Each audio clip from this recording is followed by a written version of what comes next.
Bueno, muy buenas noches. Yo les voy a hablar acerca del proyecto número 2. En este caso, nuestro proyecto se trata acerca de lo que es la absorción del CO2 mediante lo que es una columna empacada. Para ello tenemos el siguiente esquema, que es justamente lo que voy a explicar, en el cual tenemos una torre empacada, que va a tener justamente de relleno canicas de vidrio. Estas van a provocar que el agua rompa su flujo continuo y aumente el área de contacto de lo que es el fluido absorbente, como el agua, con lo que es el aire proveniente del reactor de fermentación. Justamente este reactor es de lo que les voy a hablar, que me parece la parte esencial del proyecto, puesto que este es el gas con el que se va a trabajar. Este reactor tenía en un inicio la intención de funcionar con vinagre y con bicarbonato, pero tras distintas pruebas se pudo visualizar que el vinagre y el bicarbonato no proporcionan una reacción que sea manejable, que sea lo suficientemente óptima y es bastante fugaz como para incluirla dentro de un sistema donde se pretende que haya esta absorción y se pueda comprobar. Entonces se optó por una reacción con una fermentación realizada mediante la mezcla en un medio tibio, agua tibia, entre levadura, azúcar y dejar que el tiempo transcurra para que el reactor funcione. Tiene que pasar aproximadamente 45 a un minuto y es entre la segunda hora y la décima hora de reacción donde se tiene la mayor actividad y por ende el mayor caudal. También tenemos lo que es la entrada de líquido absorbente que se encuentra en la parte superior, provocando que este funcione en contracorriente. Este va a ser agua, va a estar ubicado, va a tener la entrada en la parte superior como les he mencionado, entrando para un distribuidor de agua que va a hacer que este esparce el agua por todo el relleno, todo el empaque, y así se pueda buscar una mayor eficiencia en el sistema. También tenemos aquí justamente lo que es el reactor con algunas dimensiones, una manguera de 30 centímetros que va a llevar del reactor hacia lo que es el esquema. Todo esto está realizado otras distintas pruebas y lo que o sea, la acción determinante que nos va a demostrar que la absorción realmente ocurrió es el cambio de pH. El agua va a tener un pH más neutro o tirando alcalino dependiendo del agua que se utilice. En este caso utilizamos agua de la llave, entonces tuvimos un pH más alcalino. En cambio, vamos a medir el pH en lo que es el depósito mediante, puede ser tirilla de pH o lo que es la col hervida que bota un fluido que permite y actúa como indicador de pH. Entonces, en la parte inferior vamos a tener lo que es el ácido carbónico. Esto, con el indicador de pH, va a tornarse de un color más rojizo o rosado, puesto que se trata de un ácido. Entonces, eso sería todo el funcionamiento de lo que es la columna empacada. Y a continuación, mi compañero va a hablarles de lo que es la primera incógnita que se calculó dentro de este proyecto. Buenos días, tardes o noches, compañeros, compañeras, ingeniero. Yo me llamo Luis Piguave, pertenezco al grupo uno que hizo una torre de absorción empacada con materiales baratos. En este caso, pues vamos a hablar acerca de la primera incógnita de nuestra tabla de Excel, que nos dice que debemos determinar la salida del producto total mediante los datos que tenemos aquí. La entrada del líquido correspondiente pertenece a 4,67 gramos sobre segundos, dato que sacamos mediante los experimentos que realizamos en nuestra torre empacada. La salida del líquido que pues desconocemos, la entrada del gas que mediante la información que obtuvimos al hacer la fermentación de la levadura junto con el azúcar, obtuvimos la fuente que nos indica que el producto total va a estar emitiendo CO2 a 2,5 litros sobre hora. El peso molecular del agua, el peso molecular de dióxido de carbono y todo, absolutamente todo, toda la toda empacada, todo el sistema va a estar operando a una atmósfera y una temperatura ambiente, que en este caso la determinamos a 25 grados centígrados. Primero, como el dato de la salida de la entrada de gas nos está dando en litros sobre hora, vamos a transformarlo a, a- de horas a segundos. En este caso, pues realizamos la respectiva conversión. Una hora tiene 36 segundos, lo cual nos daría un 6,94 por 10 a la menos 4 litros sobre segundos. Luego, como se trata de un gas, podemos usar la fórmula de la ecuación de gases ideales, que nos dice que la presión por volumen será igual al número de moles por la constante de un gas ideal por la temperatura. Despejando n nos queda la fórmula de la siguiente manera.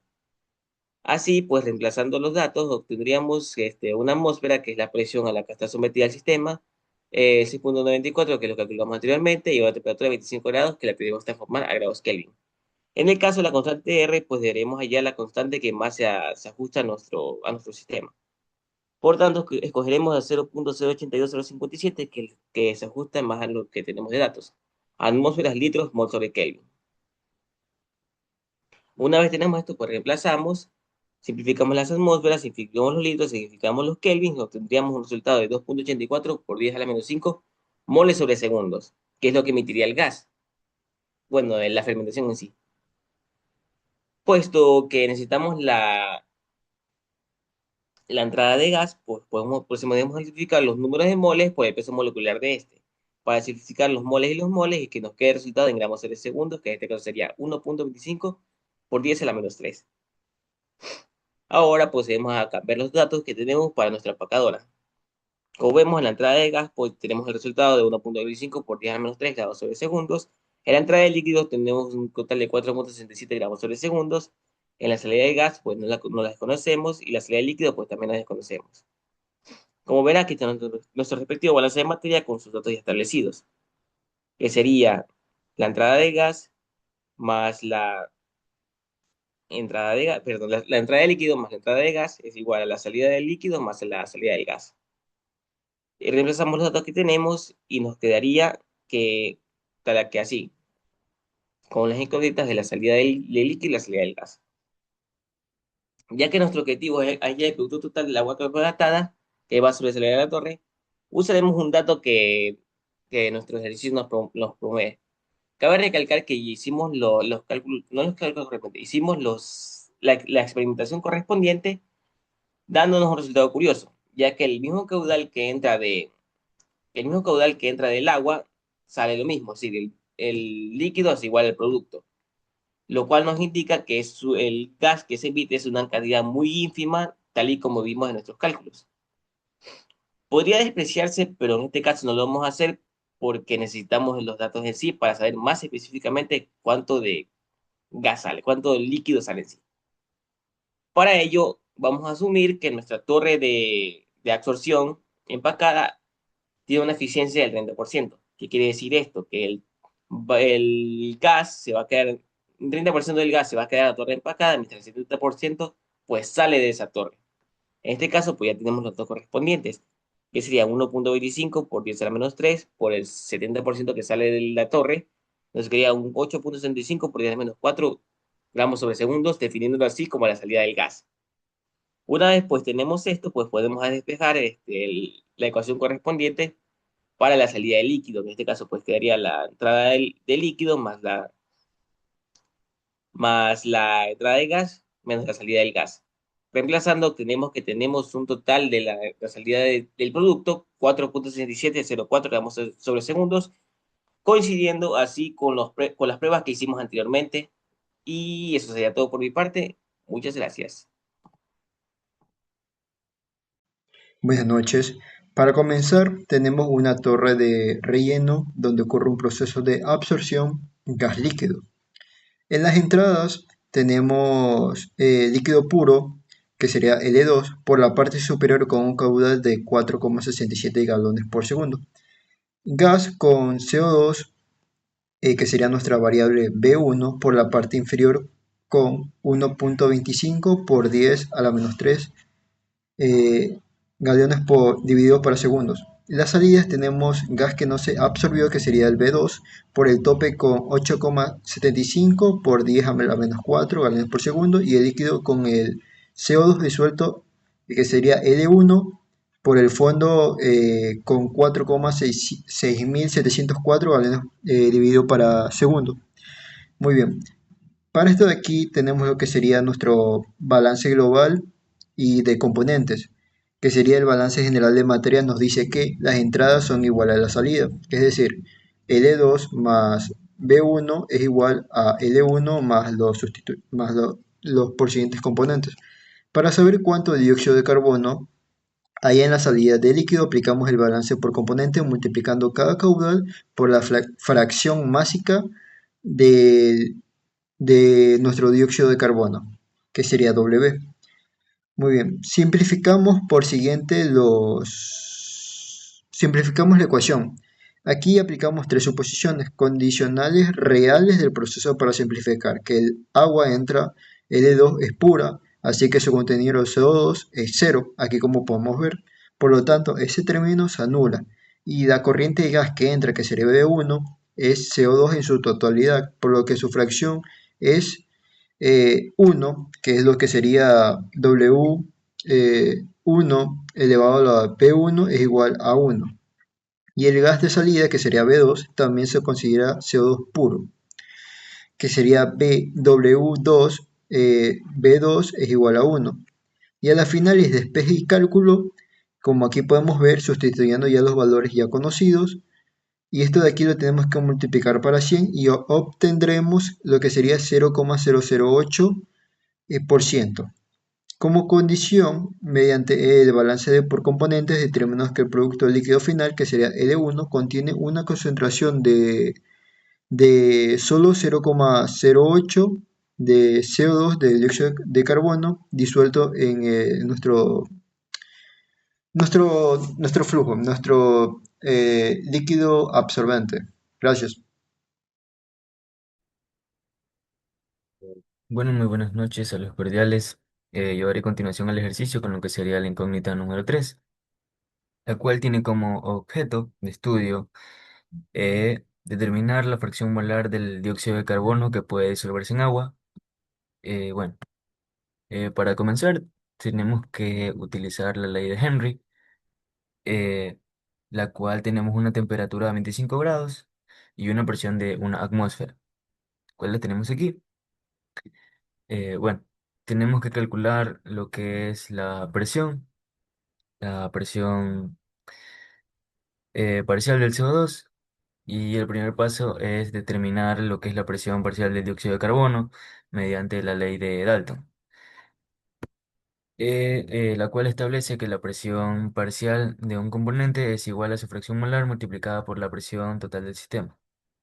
Como un gas de fermentación contiene un 15% de CO2 y la presión total es de una atmósfera, la presión parcial se obtiene multiplicando lo que sería el 0,15 por una atmósfera, la cual nos da 0,15 atmósferas,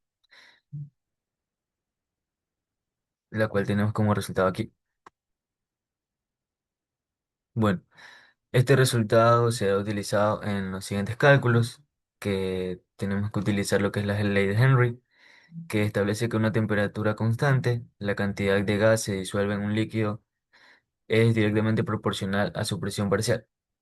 Para utilizar esta ley necesitamos conocer la constante de Henry del dióxido de carbono en agua a 25 grados. Pero como en la tabla no tenemos lo que sería la constante a 25 grados, tenemos que realizar una interpolación. Y la interpolación nos da que esta constante es de 0,164, lo que sería la constante H. Bueno, después de interpolar que tuvimos nuestro resultado, pasamos a lo que sería el paso 4, que sería ajustar la constante y la fracción molar. Bueno, en este paso observamos que los valores de la tabla están expresados, multiplicados a la expresión de 10 a la menos 4, por lo que corregimos la constante. Entonces la constante de Henry nos daría eh, 1640 atmósferas. Después aplicamos nuevamente lo que sería la ley de Henry, despejando la fracción molar y sustituyendo los datos, la cual nos da que tenemos que dividir los 0,15 atmósferas sobre lo que serían la constante de Henry, que sería 1640 atmósferas, la cual nos da un resultado de 9,15 por 10 a la menos 5. Bueno, como último punto, Bueno, como penúltimo punto tenemos lo que sería convertir la fracción molar a gramos de dióxido de carbono por litro. Convertimos esa fracción molar en una cantidad de dióxido de carbono por litro de agua y lo primero que tenemos que hacer es calcular la masa de un litro de agua con la densidad aproximadamente de 1 gramo por mililitro. Luego calculamos los moles de agua, que sería 1000 entre 18, lo cual nos da un resultado de 55,01 moles. Bueno, finalmente, utilizando el peso molecular del dióxido de carbono, que sería 44,01 gramos mol, obtenemos una masa de 0,2214 gramos de CO2 o dióxido de carbono por litro de agua. ¿Cuál la tenemos aquí? Y bueno, en conclusión de lo que sería la incógnito 3, aplicando la ley de Henry se determinó que para que una mezcla gaseosa con el 15% de CO, de dióxido de carbono a 25 grados Celsius y una atmósfera, la fracción molar máxima del dióxido de carbono disuelto es de 9,15 por 10⁻⁵, lo que equivale aproximadamente a 0,2214 gramos de dióxido de carbono por cada litro de agua utilizado. Este valor representa lo que sería el límite de saturación del sistema bajo las condiciones de operación que analizamos. Muchas gracias, eso sería mi intervención por mi parte y concluimos con lo que serían los cálculos de la torre de absorción. Muchas gracias.